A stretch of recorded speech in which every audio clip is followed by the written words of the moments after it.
if you're going to send the exact opposite package, what would you write on it? Yeah, exactly. Please mishandle. So something that is fragile, if you map it properly mathematically, you realize that the fragile is what does not like disorder. It doesn't want mishandling. It doesn't want volatility. It wants peace and predictability. So the opposite of that would be something that loves volatility. What I'm saying may sound interesting and new, but it's not to the option traders I worked with, because I was an option trader for 20 years before becoming calling myself all these names, all right? I was just a simple option trader before. But my publishers now, they want to hide it. But the fact is, and option traders, they understand the world of view in two different dimensions. There are things that don't like volatility and things that like volatility. And it's very, very extremely bipolar view of the world, okay?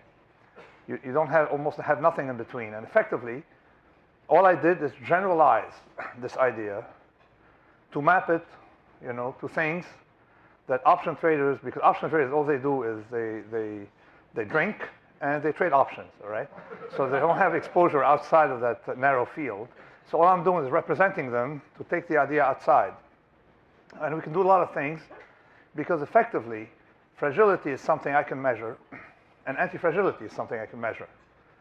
But risk you can't really measure, unless, of course, you're at Harvard or Stanford or one of these places where they have the illusion that they can measure risk. But in reality, we can't measure risk. It's something in the future I can measure fragility.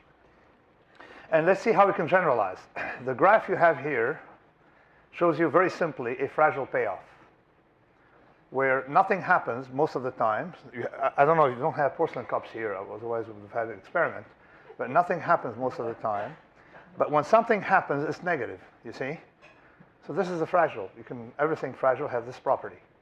To give you a hint, we can generalize it to medicine, where you take pills that give you very small benefits. The benefits are small or non-existent, and the harm is large and rare, and often not seen in the past history of the product. That's a fragile. So I take a pill, gives me small benefits, and then 10 years later you realize that it gave you cancer or some hidden disease that nobody saw. Same payoff, the fragile, okay? Visibly, the robust will have this payoff. It doesn't care. And the antifragile will have this payoff, where harm is small and the big variations are positive, are favorable. So this is sort of like the idea, the general idea.